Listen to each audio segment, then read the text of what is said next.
Hi everyone, good afternoon to you. Peace and love wherever you are today. I greet you in peace and love.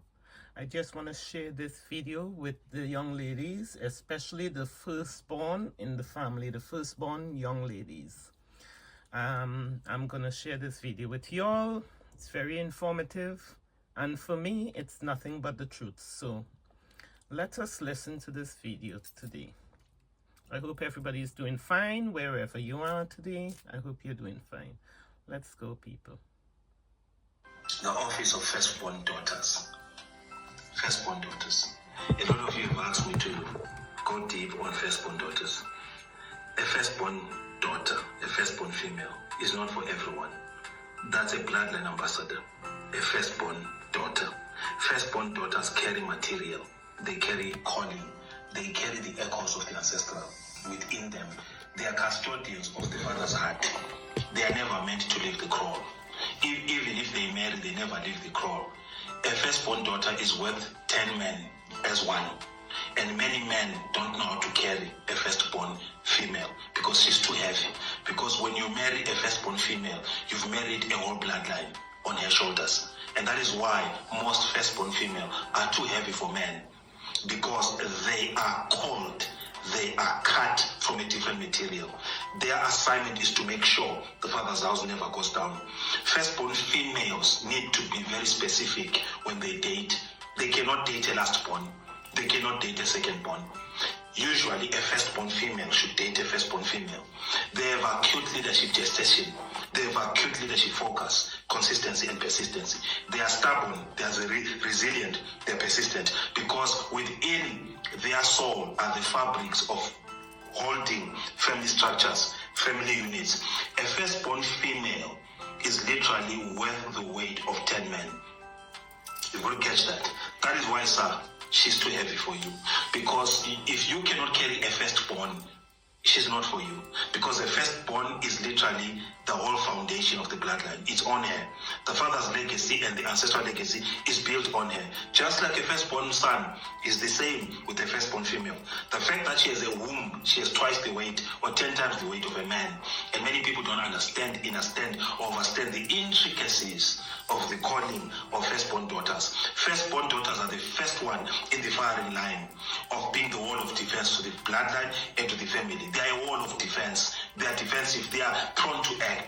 And most men break what they can't enjoy. They break what they can't enhance. That is why most men don't have the mental infrastructure to handle a firstborn. It's because they are not just dealing with the firstborn. They are dealing with the tribal guardian. They are dealing with the guardians and the gatekeepers of the bloodline. Firstborn daughters, firstborn females are not for everybody. Firstborn females are prone to divorce more than the others because they are naturally born cut leaders of bloodlines. It sometimes feels like you're dating a man when you're dating a firstborn. Truth of the matter is you are not man enough for the firstborn. That's why she tastes like a man. She needs a man who is a father for her to submit as a husband. Carry that with you. This is so truth, my people, so truth. And for the young ladies who are firstborn, you must know that you're gonna have a hard journey ahead. You know, in my situation, because my father have dropped the ball, I find myself taking on things that I should not have taken on. You know, if my father was in his right senses to do his job, he would have led the family where he had to lead the family. But he failed miserably, you know. So this is where I was to take over and expose certain things to the generation in order to break the curse and break the cycle so that the young children who is coming up in the generation, the cycle must not be repeated. And in order for the cycle to not be repeated, then the young children, they need knowledge. And for the youngsters, all the young kids, if anybody have ever messed with y'all in any way that y'all feel uncomfortable, y'all feel violated, Go to the police station, report them, tell your parents and report them to the police station. Report to your parents, report to the teachers.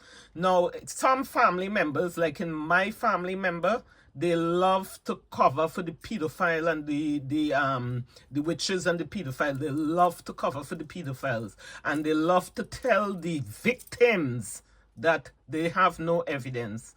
For any children in this situation, and you have family members and you are being violated, molested, abused physically, verbally, or sexually, and you find your family, they want to cover it under the carpet. They want to tell you that you are mad. They want to tell you that you haven't got evidence.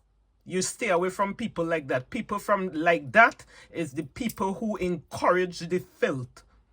And people, before you go telling some people your problem and asking for help, some of these people, they need help for themselves. Some people need help for themselves. Examine the fruits of the people. Examine their lifestyle. Look at their lifestyle. And if they can't help themselves, they definitely cannot help you. Young children, stay alert. The young females, young female and males, stay alert. Anybody touch you all, messes with you all, violate you all in a way that makes you feel uncomfortable, makes you feel violated, report to your parents if you're underage. If your parents is doing nothing, if you have the type of parents what is asking you, the victim, for evidence that you've been violated and raped, or evidence that somebody is molesting you, if you have those type of aunties, those type of parents, then you need to go to your teacher. Go to your teacher, find a female teacher that you can rely and trust, and go and speak to your teacher. If that does not help, go to the police station, the nearest police station. They will help you. The police will help you. Your teachers will help you. Do not stay quiet and get violated. And the people who is telling you all that you need evidence, you stay away from those kind of fools, they foolish people who will look at a child. If a child comes to you and a child say that they've been violated, the first thing you should do as an elder is support that child what is giving you that message. Don't ask the child for have you got evidence. Only an idiot does that. Only fools does that. And if you have anybody in your family telling you that they want evidence that you've been violated, you must get rid of people like that, because what evidence would you be able to provide for an idiot like that? What they want you to show? The panty, the size of the penis, or your vagina? They want a photo camera of all of that together? I don't know if that's the evidence they are looking for, some of them. But people who are asking for these evidence from a victim, I don't mix with idiots like that. Yep, we don't hang with fools like that. I like real people. I like strong women around me. Women with brain, who have a brain. Yeah? And in my family, because we have experienced such violation and stuff, it surprises me when somebody comes and say, you know what, we got this problem or we got that problem, and then you see people who have been violated themselves asking the victim for evidence. They want evidence. People, guard your children, protect your children, be careful of the people you have around your children, because if you have, like I will give you all a short example. If you have children, if you have people around you, and when their mindset is to ask a victim for evidence of, if a victim say they've been violated, and you got people around you and they're asking that victim for evidence of the violation, you should be careful. If you have children, be careful of leaving them with such people, because the same thing they will do with your child. They go, this type of woman is the type of woman what will put your child in the situation to be violated, and then they will ask you, have you got any evidence? Have you got any evidence? People, stay alert. Guard and protect your children. Be careful who you send your children by to sleep over overnight. Be careful, because some of these people, they got their predator man around. Yeah, to give your child some nice hot chocolate with some drugs in it so they could knock out the child and take advantage of your children. Stay alert, my people. Stay alert. Stay alert. And guard and protect the children. Don't trust nobody out here. Don't trust nobody out here, my people, especially where your babies is concerned. You see all this thing going on in the media about P. Diddy?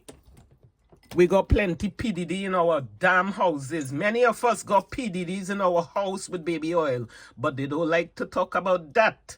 They want to go online and talk about PDD business, but they don't like talking about the PDDs in our household. They love to cover for these PDDs and ask the victim, have you got evidence? Yeah? So people, stay alert. Stay alert, my people. Stay alert. Guard your children. Keep your eyes open. Until we meet again, my people, stay blessed. Stay blessed. Stay covered. Stay prayed up. Stay anointed. Stay prosperous. And may peace follow you all. May peace be with you. Peace be with you. Shalom. Have a blessed day, my people. Peace and love.